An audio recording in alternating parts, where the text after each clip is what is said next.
Narayan. For this discourse, I have taken up a conversation between Kripacharya and Ashwathama, where Kritivarman is the silent listener.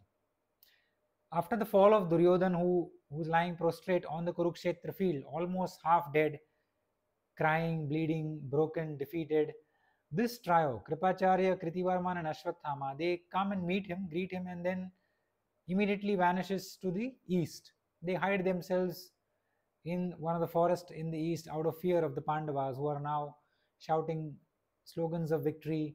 Everybody is praising Yudhishthir, Arjun, Bhim for their great valor. Drums are being beaten, trumpets are being blown. So this trio settles down in that forest, and at night they sit together and exchange their views about what is to be done next. Ashwathama is assured in his heart that the Pandavas are now invincible. They cannot be defeated. So he makes a resolve in his mind and expresses the same to Kripacharya. He says that I will kill the Pandavas when they are asleep. This is the only medium left for me to defeat them, and I can fulfill the wish of my master Duryodhan. And listening to this, Kripacharya is very angry. He censors him heavily and then goes on to instruct him in the science of morality. This science is very, very subtle, sublime, and beneficial to all of us. Duryodhan जब अर्ध मृत्यु की अवस्था में कुरुक्षेत्र के मैदान में सोए हैं, तभी उनको कृतिवर्मान, अश्वत्थामा और कृपाचार्य, ये तीनों इनको मिलने आते हैं. ये तीनों इनको मिलते हैं और तुरंत ही पूर्व दिशा की ओर वन में जाकर छुप जाते हैं पांडवों के भय से. और वो रात्रि में तीनों बैठ के एक दूसरे के भाव व्यक्त करते हैं. अश्वत्थामा को पता होता है कि पांडव अजय हैं, वो उनको परास्त नहीं किया जा सकता है. तो वह अपने मन में एक संकल्प करते हैं कि वह पांडवों को उनकी निद्रा में ही मार देंगे. वह एक ही विकल्प रह गया है जिससे वह उन पर विजय प्राप्त कर सकते हैं और उनके माध्यम से दुर्योधन की इच्छा भी पूर्ण हो जाएगी.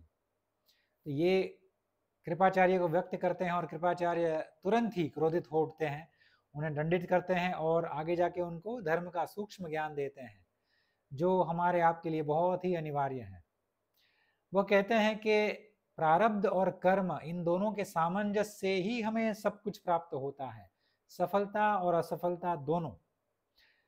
अगर हम कर्म करेंगे तो दो ही परिणाम होंगे, या तो सफलता या असफलता.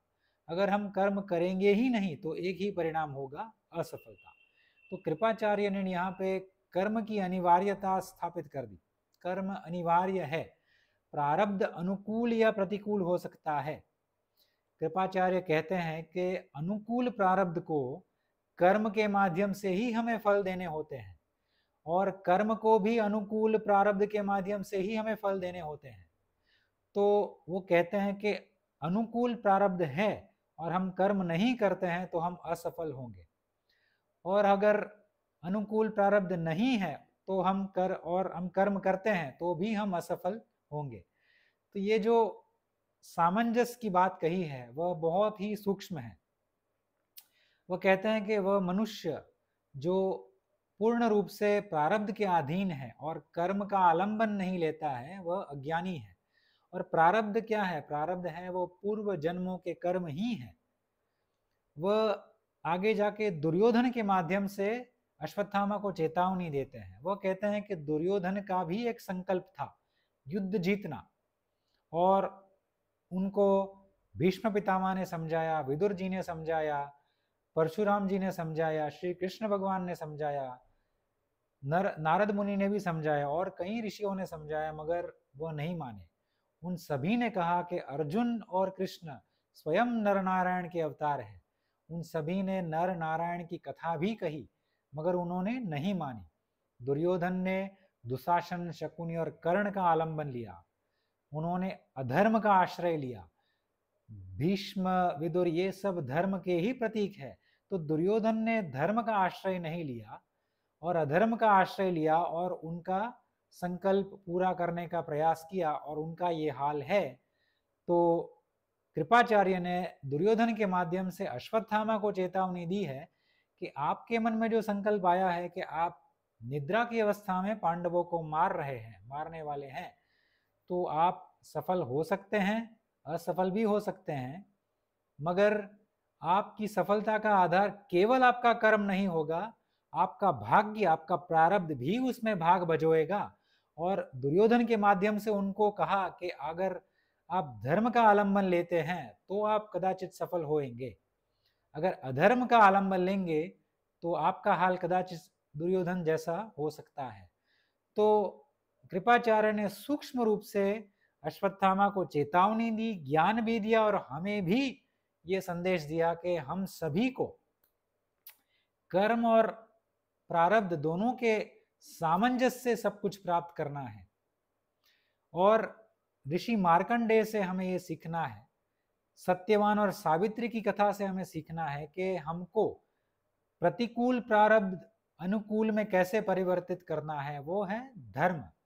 इन सभी ने धर्म का आलंबन लिया और इनके जो प्रतिकूल प्रारब्ध थे, जो कि मृत्यु, सत्यवान की तो मृत्यु भी हो चुकी थी, उसके बाद भी वह जीवित हो गए। कैसे? क्योंकि सावित्री ने धर्म का आलंबन लिया, पातिव्रत धर्म का आलंबन लिया और उसी के माध्यम से वह पुनर्जीवित हो गए। सो इतना बड़ा सामर्थ्य धर्म में है।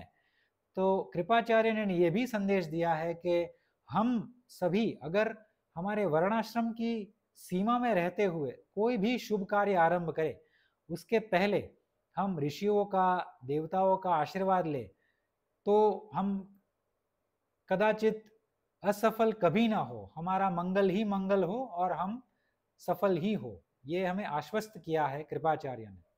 और कौन से कर्म हमें करने हैं? जो धर्म हमें वर्ण के आधार पे हमें मिला है, जो आश्रम के अधीन है, वह कर्म जो हमें करने हैं, वह कर्म का हम आलंबन लेते हैं और ऋषियों का, देवताओं का आशीर्वाद लेकर हम आगे बढ़ते हैं तो हमारा मंगल ही मंगल होगा। और हम धर्म का मार्ग लेकर हम पाप नष्ट करेंगे। जो वाल्मीकि रामायण हमें कहते हैं कि धर्म के कार्य करने से पाप नष्ट होते हैं और धीरे धीरे हमारा प्रारब्ध जो है वो अनुकूल की तरफ आकृष्ट होता है, अनुकूल प्रारब्ध बनता जाता है।